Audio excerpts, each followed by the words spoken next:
হ্যাঁ, ঠিকই ধরেছো। তাছাড়া ঘুম হবে কি করে বলো? আমার বাড়িতে যে ছোট্ট রাজপুত্র আসছে। তা অবশ্য ঠিক। সেই কবে থেকে আমাদের নাতিকে দেখার জন্য আমরা বসে আছি। আচ্ছা গোপাল, তুমি এইবারে রওনা দাও, বেশি দেরি করো না, জাহাজ ঢুকবার সময় হয়ে এলো। আপনি কিচ্ছু চিন্তা করবেন না মহারাজ, আমি একদম সযত্নে আপনার নাতি ও বৌমাকে রাজপ্রাসাদে নিয়ে আসব। গোপাল, খুঁজে পেতে কোনো রকম অসুবিধে হবে না। মনে আছে রানীমা? এখন তাহলে আসি।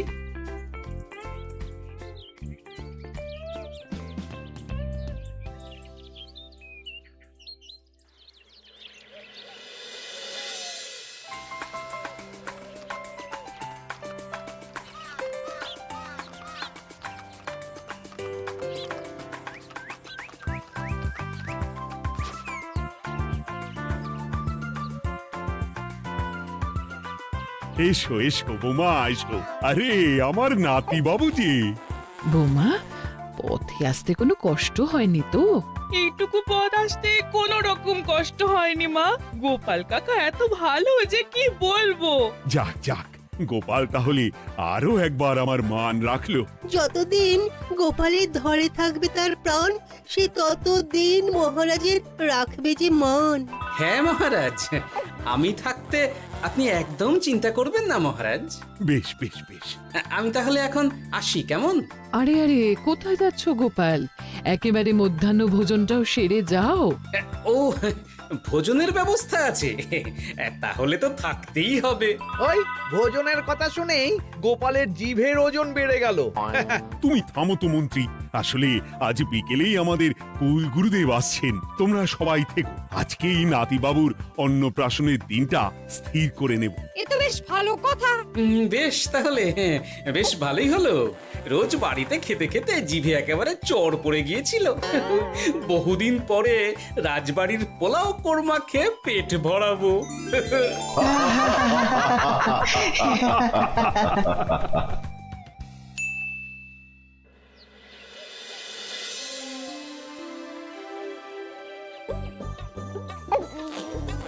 বাহ, তোদের নাতির তো ঢের উন্নতি হবে রে, খুব প্রতিপত্তি হবে, নাম যশ সব হবে, কোনো চিন্তা নেই।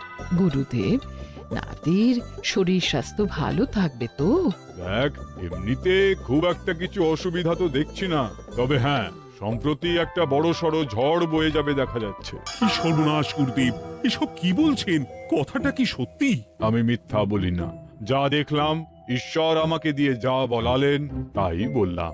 তাহলে কি হবে গুরুদেব? এই বিপদ এড়াবার কি কোনো উপায় নেই গুরুদেব?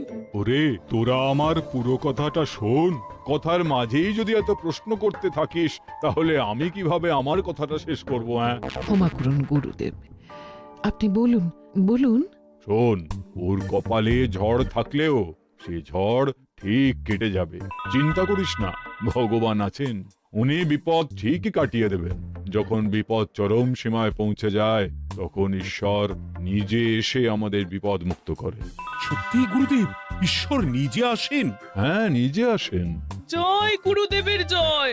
গুরুদেব, এইবারে তাহলে আপনি একটা শুভ দিন বলে দিন, নাতিবাবুর অন্নপ্রাশনটা ধুমধাম করে দিতে হবে তো।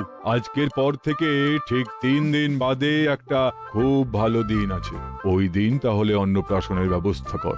বেশ বেশ, তবে তাই হবে গুরুদেব, তাই হবে। গোপাল, তাহলে সব কিছুর বন্দোবস্ত করা শুরু করো। সে আর বলতে রানীমা, আমি আগামীকাল থেকেই একদম জোর কদমে মাঠে নেমে পড়বো। হ্যাঁ রানীমা, আমি কোনো দায়িত্ব নেব নাকি? না থাক, যদি প্রয়োজন হয় তুমি গোপালকে সাহায্য করো।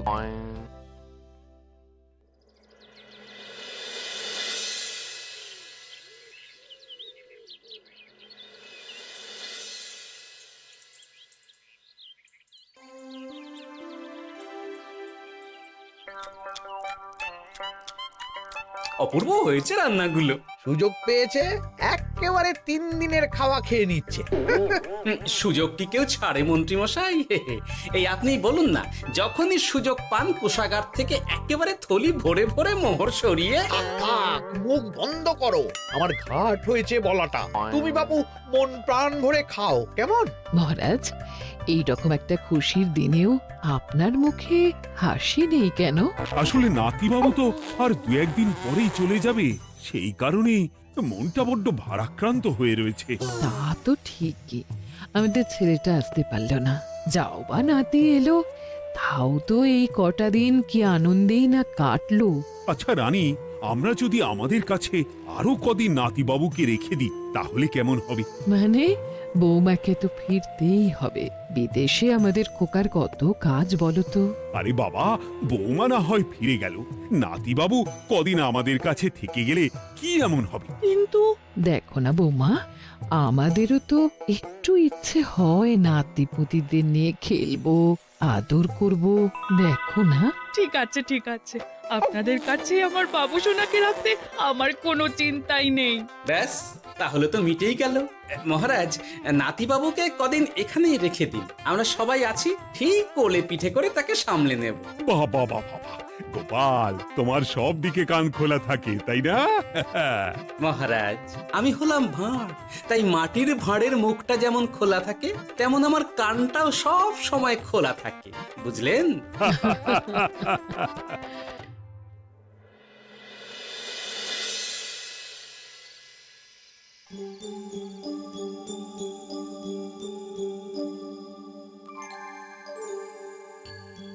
কি ব্যাপার মহারাজ, আপনি এখনো শোননি কেন? শরীর খারাপ করছে নাকি? না রানী, একটা কথা খুব ভাবাচ্ছে বুঝলে। কি কথা মহারাজ? এই যে সেদিন গুরুদেব বললেন না, যখন গভীর বিপদ আসে তখন ঈশ্বর নিজে আসেন বিপদে মোকাবিলা করার জন্য। হ্যাঁ মহারাজ, বললেন তো। আচ্ছা, ঈশ্বর কি বিপদে সত্যি নিজে আসেন? কিন্তু তিনি নিজে তো বিশাল শক্তিধর, ক্ষমতাবান, তাহলে তিনি নিজে না এসে অন্য কাউকে পরিস্থিতির মোকাবিলা করতে পাঠান না কেন? মহারাজ, ঈশ্বর কখনো কখনো নিজেই হয়তো আসেন, অথবা কখনো কারো দ্বারা বিপদ খণ্ডন করেন। ব্যাপারটা খুবই সহজ মহারাজ। না না, কিন্তু আমার মনে হয়। মহারাজ, আপনার কি মনে হয় আমি জানি না, তবে আমার যা মনে হয় আপনাকে বলেছি। আগামীকাল একবার সভাসদদের প্রশ্নটা করতে হবে, দেখি তারা কি বলে। আগামীকাল সকালে আবার বৌমা ফিরে যাবে। আমি তাহলে আসি, আমার সন্তানকে আপনাদের কাছে কদিনের জন্য রেখে গেলাম, ওকে খুব যত্নে সাবধানে রেখে দেবেন, কেমন? তুমি কোনো চিন্তা করো না মা, আমাদের নাতিবাবু একদম দুধে ভাতে থাকবে। কদিন একটু দেশের মাটিটা চিনে নিক, তারপর না হয় আবার বিদেশে পাড়ি দেবে। এই বলো সোনা।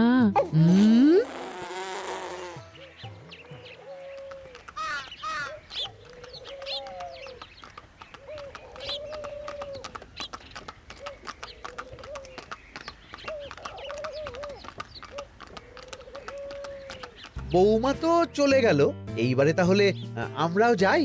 আজকেও নিশ্চয়ই বৌমার ফিরে যাওয়া উপলক্ষে রাজসভা বন্ধ থাকবে। ভুলেও এই সব কথা ভেবো না মন্ত্রী, চলো এইবারে সবাই রাজসভায় চলো, তোমাদেরকে একটা খুবই গুরুত্বপূর্ণ প্রশ্ন করব। সেরেছে, মহারাজ আবার কি প্রশ্ন করবেন ভগবান জানে। সবাই রাজসভায় এসো।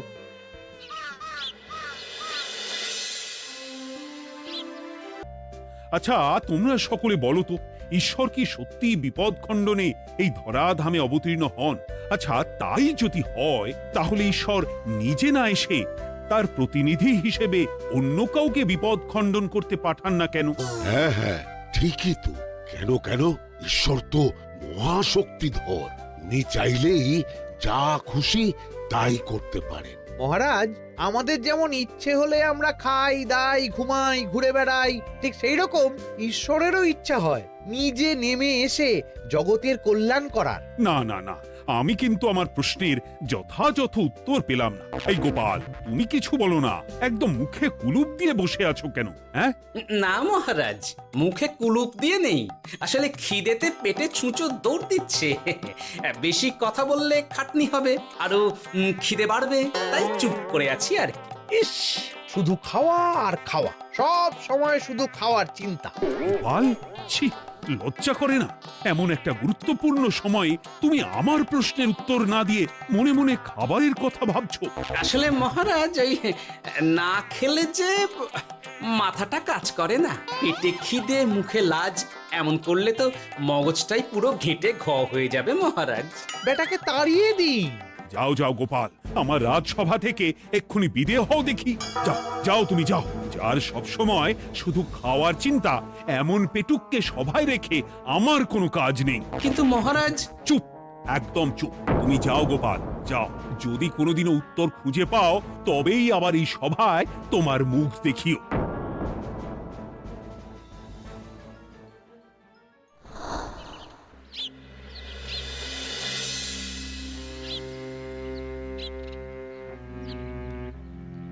মহারাজ যে এমন সামান্য কারণে আমায় রাজসভা থেকে বার করে দেবেন ভাবতেও পারিনি। এখন কি যে করি, একে তো মাসের শেষ, সংসারে তুমুল টানাটানি। এক কাজ করি বরং, গিন্নিকে নিয়ে কদিন শ্বশুর বাড়ি চলে যায়, কদিন পায়ের উপরে পা তুলে আরাম করে আয়েশ করে দিন কাটাবো। হ্যাঁ, তাই করি।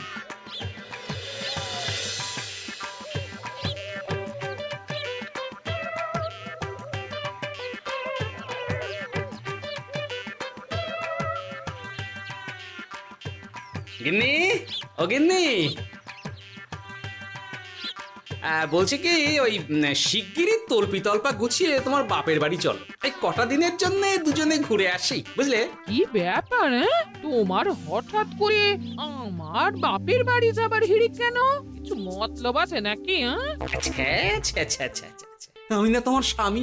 তুমি আমাকে এভাবে বেমক্কা মতলববাজ বলতে পারলে? হ্যাঁ, কোথায় আমি তোমার কথা ভেবে কথাটা বললাম, আর তুমি কি না আমায় স্বামী না স্বামী কে জানে? এই গত 3 মাস ধরে বাপের বাড়ি যাওয়ার কথা বলছি, তুমি তো তখন কানেই নিচ্ছিলে না, এখন হঠাৎ? আচ্ছা আচ্ছা, বুঝেছি বুঝেছি, অনেক ঝগড়াঝাটি হয়েছে, এইবারে তল্পি তল্পা গুছিয়ে চলো, মেলা সময় বয়ে যাচ্ছে। কি এক্ষুনি যাবে নাকি? সন্ধে হয়ে এলো তো। সন্ধে হয়ে এলো তো কি হয়েছে, চলো চলো চলো, শিগগিরই চলো। ঠিক আছে, আমি প্রস্তুত হচ্ছি। তুমি তাহলে একখানা গরুর গাড়ি ডেকে আনোগে, যাও যাও। আরে মিছিমিছি গরুর গাড়ি রাখবো কেন? আরে বাবা, আমরা হেঁটে যাব, হেঁটে। কি বলছো? এতটা রাস্তা বনের মধ্যে দিয়ে আমরা হেঁটে যাব? হ্যাঁ, শোনো গিন্নি, ওই বাতের ব্যথায় না হাঁটাটা বেশ ভালো, বুঝলে? চলো চলো, দেখবে কোনো রকম অসুবিধে হবে না। হ্যাঁ, আমি তো আছি নাকি? হ্যাঁ,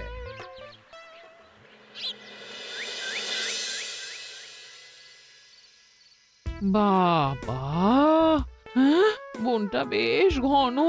বলি, এই সময়ে এই বনের মধ্যে দিয়ে কেউ হেঁটে যায়? মেলা গজগজ না করে চুপচাপ এসো দেখি। ও মা গো, বাবা গো, বাবা গো, কি লাগাটাই না লাগলো গো। আরে, তোমার থেকে আমার বেশি লেগেছে, যা একখানা ধাক্কা মারলে। কি করবো? গিন্নি আমায় ধাক্কা মেরে ফেললো বটে, কিন্তু আজ আমি মহারাজের প্রশ্নের যথাযথ উত্তর পেয়ে গেলাম।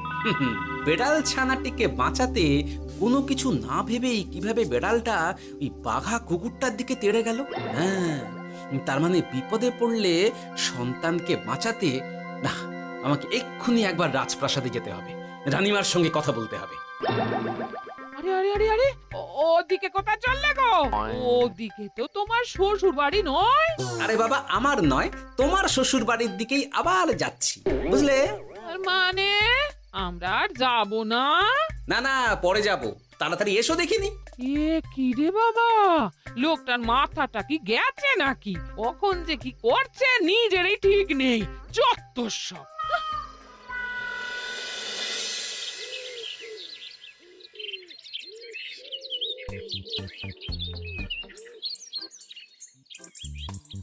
আরে গোপাল দাদা, তুমি এখন কি ব্যাপার গো? আমি একটু রানীমার সঙ্গে দেখা করতে চাই, খুব দরকার। কিন্তু এখন তো সকলে ঘুমাচ্ছে, তাই আমি তো এখন তোমাকে ঢুকতে দিতে পারবো না। আরে অযথা কথা না বলে পথ ছাড়ো, ভিতরে ঢুকতে দাও।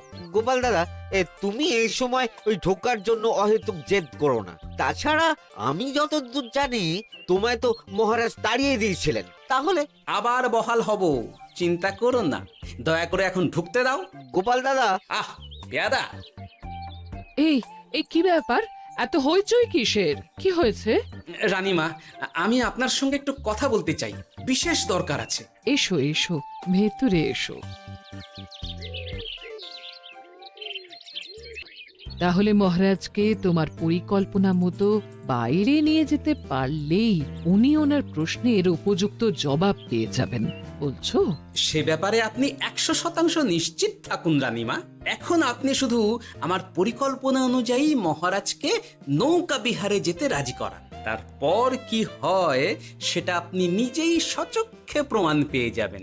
তোমার উপরে আমার অগাধ আস্থা গোপাল। ঠিক আছে, তুমি যেমনটা বললে ঠিক ওইভাবেই আমি নৌকা বিহারের ব্যবস্থা করছি। রানীমা, দেখবেন এই পরিকল্পনাটা যাতে কোনোভাবেই পাঁচকান না হয়, তাহলে কিন্তু সব ভেস্তে যাবে। নিশ্চিন্তে থাকো গোপাল, কিচ্ছু হবে না, নিশ্চিন্তে থাকো।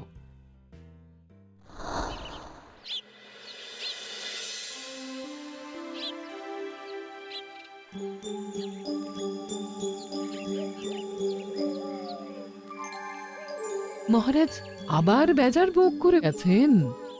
কি করব? আমি এখনো যে আমার প্রশ্নের উত্তর খুঁজে পাইনি। এইভাবে আপনি আর কতদিন মুখ ভার করে বসে থাকবেন শুনি? কি জানি, কিছুই আর ভালো লাগে না যে। বলছি শুনুন না মহারাজ, নাতিকে নিয়ে চলুন না, আমরা একটু নৌকা বিহারে যাই, তাহলে ওরও ভালো লাগবে আর আপনার মনটাও বেশ অন্যরকম হবে। ঠিক আছে, তাহলে চলো একটু নৌকা বিহার করে আসি।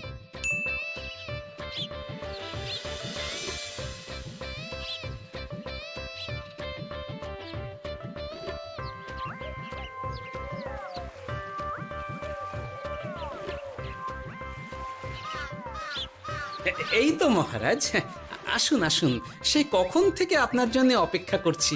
এ কি গোপাল, তুমি এখানে? কি ব্যাপার? তোমার সঙ্গে তোমার স্ত্রীও আছেন দেখছি। মহারাজ, কতদিন আপনাকে দেখিনি বলুন তো, তাই আজকে একদম সস্ত্রীক চলে এলাম। চলুন চলুন, সকলে মিলে নৌকো বিহার করে আসি। কিন্তু আমি তো তোমাকে তাড়িয়ে দিয়েছিলাম, তারপরেও তুমি। মহারাজ, অনেক তো হয়েছে, এখন এসব কথা ছেড়ে নৌকোতে টুকুস করে উঠে পড়ুন দেখি। কিন্তু মহারাজ অযথা দেরি করবেন না, চলুন উঠে পড়ুন।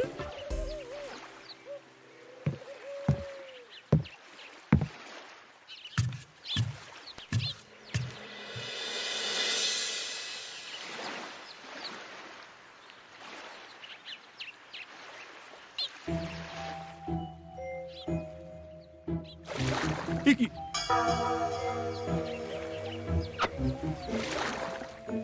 এই না, দেখো দেখো, ও কোনো সাড়া শব্দ করছে না কেন? সারা শব্দ করবেন না মহারাজ। মানে এসব কি বলছো? এই পুটুলির ভেতরে তো আপনার নাতি নেই, এখানে নাতির বদলে রয়েছে একখানা খেলার পুতুল। এসব কি বলছো তুমি? এইটা যদি পুতুলি হয় তাহলে আমার নাতিবাবু কোথায়? হ্যাঁ, আপনার নাতি এইখানে একদম সুরক্ষিত অবস্থাতেই আছে। যাক বাবা, আমি যে কি ভয় পেয়ে গেছিলাম তার কি বলবো। কিন্তু রানী, তুমি আমার সঙ্গে হঠাৎ কেন এমন ছলনা করলে? হ্যাঁ, আমার কথাই মহারাজ। কেন? আসলে আমি আপনাকে এই ঘটনার মধ্যে দিয়ে আপনার প্রশ্নের আসল উত্তরখানা দিতে চেয়েছিলাম, তাই। গোপাল, কি বলতে চাইছো একটু খুলে বলো তো। আপনি জানতে চেয়েছিলেন যে ঈশ্বর যেহেতু বিশাল ক্ষমতাধর, তাই সন্তানের বিপদে তিনি নিজে না এসে অন্য কাউকেও তো তার প্রতিনিধি হিসাবে বিপদটা কাটাতে পাঠাতে পারেন। হ্যাঁ, কিন্তু তার সঙ্গে এই ঘটনার কি সম্পর্ক শুনি?